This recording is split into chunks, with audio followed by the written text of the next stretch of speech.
ओम नमः शिवाय। सनातन धर्म की जय हो। नमस्कार दोस्तों, प्रिय भक्तों, आपके अपने इस YouTube चैनल में बहुत बहुत स्वागत है। दोस्तों, शिव जी की महिमा कथा का श्रवण करते हैं, जिसे बहुत ही शांत एवं प्रसन्नचित मन से सुनिएगा। दोस्तों, जब भगवान शंकर जी को पता चलता है कि रामा अवतार हो चुका है, तो वह प्रभु श्री राम के बाल रूप के दर्शन करने के लिए काकभूषणी जी के साथ मनुष्य का रूप बना के अयोध्या आते हैं। जिस समय भगवान राम का जन्म हुआ तो चारों ओर उत्सव मनाया जा रहा है। भगवान शिव जी भगवान राम के बाल रूप का दर्शन करने गए थे। वही कथा माँ पार्वती माँ को सुना रहे हैं। भगवान शिव कहते हैं, पार्वती, जिस समय भगवान का अवतरण हुआ था उस समय मुझसे रहा नहीं गया। मैं अपने मन को रोक नहीं पाया और तुरंत अवधपुरी पहुंच गया। मेरी चोरी ये थी कि मैंने तुमको नहीं बताया। भगवान ये कहना चाह रहे हैं कि जब भगवान का बुलावा आए तो किसी का इंतजार मत करना। और एक मानव रूप धारण कर लिया। पार्वती बोली कि आप महादेव हो और मानव बनकर क्यों गए।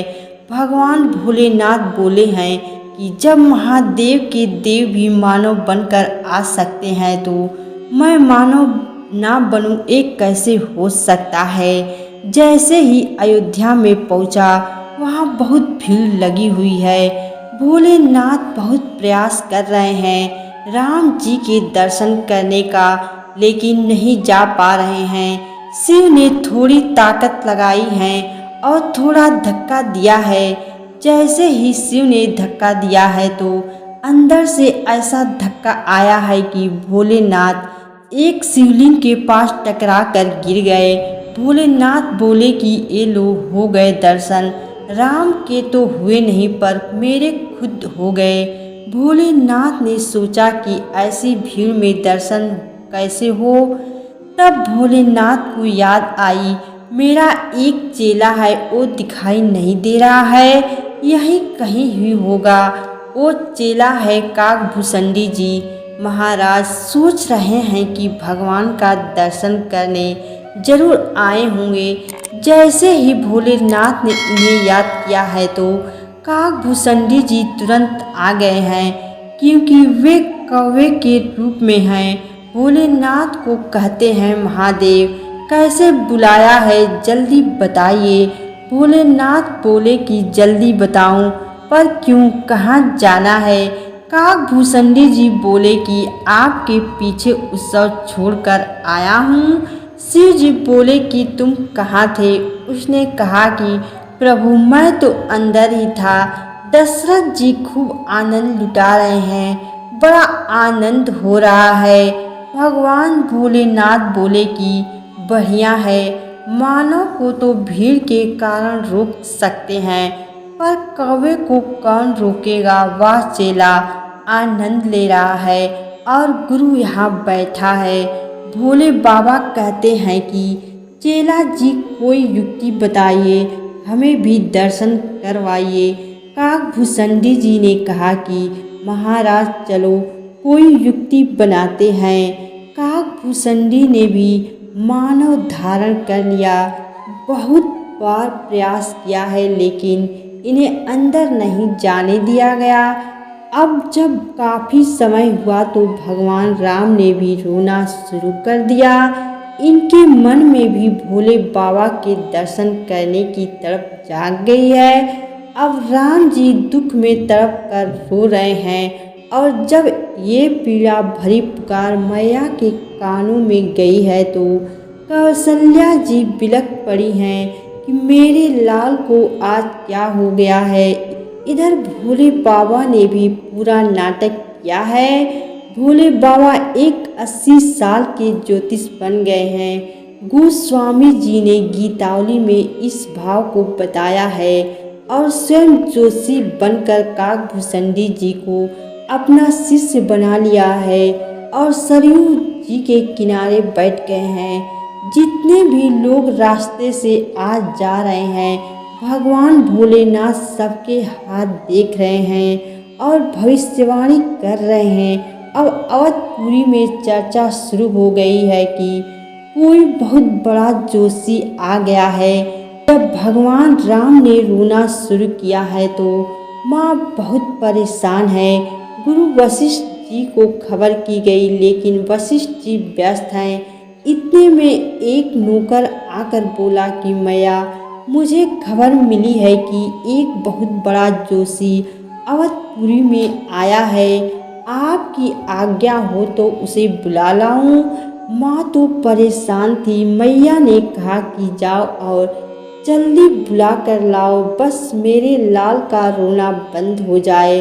दौड़े दौड़े सेवक गए हैं। भोले बाबा सरयू नदी के किनारे बैठे हुए हैं। नौकरों ने कहा कि आप ही वो ज्योतिषी हैं जिसकी चर्चा हर जगह फैली हुई है। भोले बाबा बोले, तुम लोग कहाँ से आए हो? वो बोले कि हम राजभवन से आए हैं। ये सुनते ही भोलेनाथ का रोम रोम पुलकित हो गया है। समझ गए हैं कि मेरे राम ने ही इन्हें भिजवाया है। भगवान भोलेनाथ बोले कि क्या करना है बोलो। वो सेवक बोले कि महाराज जल्दी चलिए, सुबह से लल्ला आज बहुत रो रहे हैं। रानी ने आपको बुलाया है। भोलेनाथ जैसे ही चलने लगे तो काकभूषणी जी बोले कि महाराज, मैं भी तो आपके साथ में हूँ, मुझे भी साथ लेके चलो। भोलेनाथ बोले कि तुमने दर्शन तो कर लिए हैं, तुम जाकर क्या करोगे? काकभूषणी जी कहते हैं कि मैंने दर्शन तो किया है पर स्पर्श नहीं किया है प्रभु का। यदि आप स्पर्श करवाओगे तो ठीक नहीं है, नहीं तो अभी पोल खोलता हूँ। आपकी भोलेनाथ बोले कि ठीक है, आपको भी दर्शन करवा देते हैं, पर आप पोल मत खोलना। जब राजभवन पहुँचे हैं तो पहरेदारों ने रोक लिया है। हाँ भैया, कौन हो और कहाँ जा रहे हो? नौकर बोले कि इन्हें रानी ने बुलाया है, ये ज्योतिषी हैं, इन्हें अंदर जाने दो।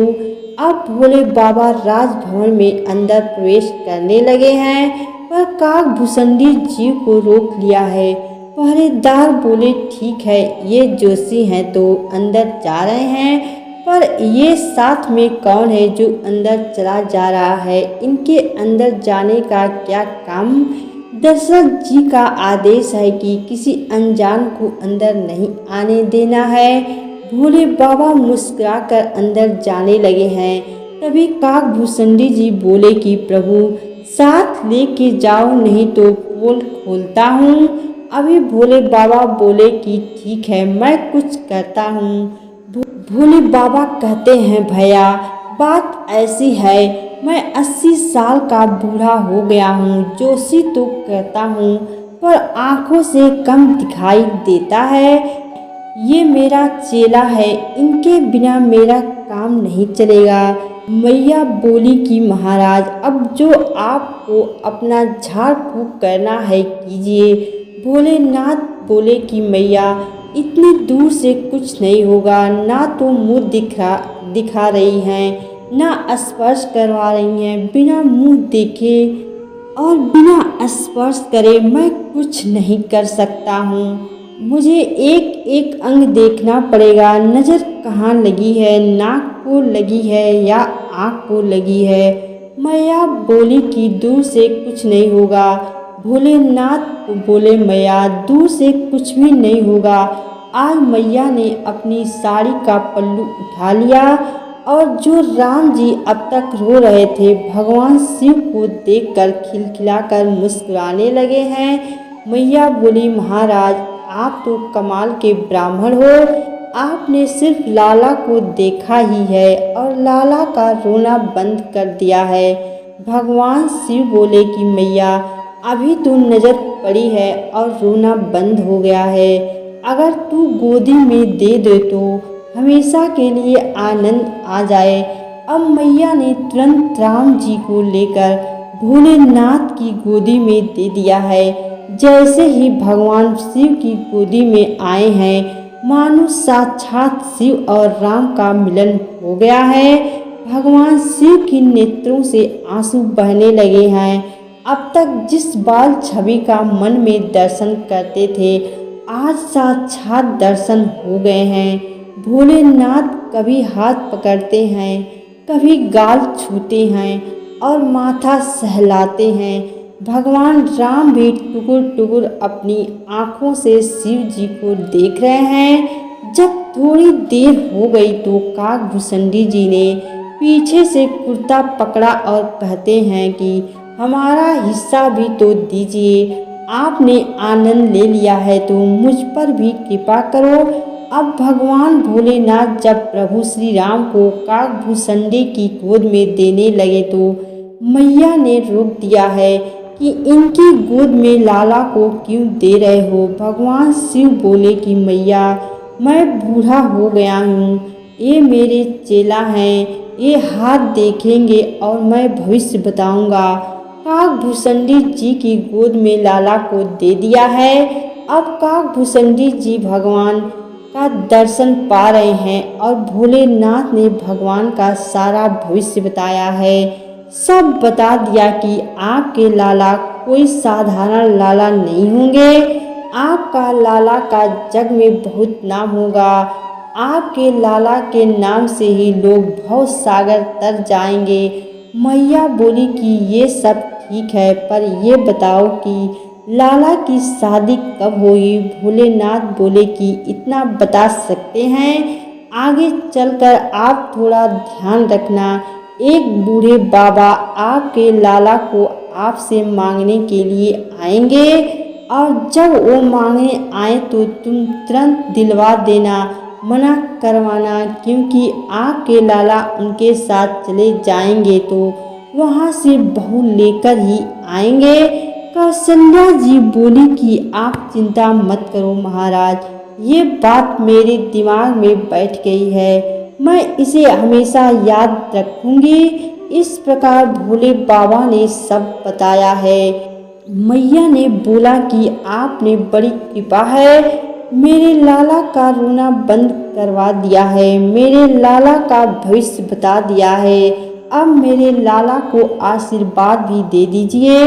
भगवान शिव ने खूब आशीर्वाद दिया है। हे राम, आप जुग जुग जियो, सबको आनंदित करो। इस प्रकार से भोलेनाथ बड़ी मस्ती में राम जी को आशीर्वाद देके अपने धाम पधारते हैं। भोलेनाथ जी ने ये भी कहा है कि इस चरित्र को सब लोग नहीं जान सकते, बस जिस पर राम की कृपा होगी वही लोग इस चरित्र को जान सकते हैं। पार्वती जी कहती हैं, महाराज हम पर राम जी की कृपा बनी हुई है, तभी हम ये सब जान पाए हैं। जय श्री राम। नमस्कार दोस्तों, यह कथा आप लोगों को कैसी लगी कमेंट करके ज़रूर बताएं तथा वीडियो को लाइक और अभी तक चैनल को सब्सक्राइब नहीं किए हैं तो कृपया चैनल को सब्सक्राइब कर दीजिए। सिर्फ आपके ऊपर भगवान भोलेनाथ की कृपा बनी रहे। ओम नमः शिवाय। प्रेम से बोलिए जय श्री रामचंद्र जी की जय।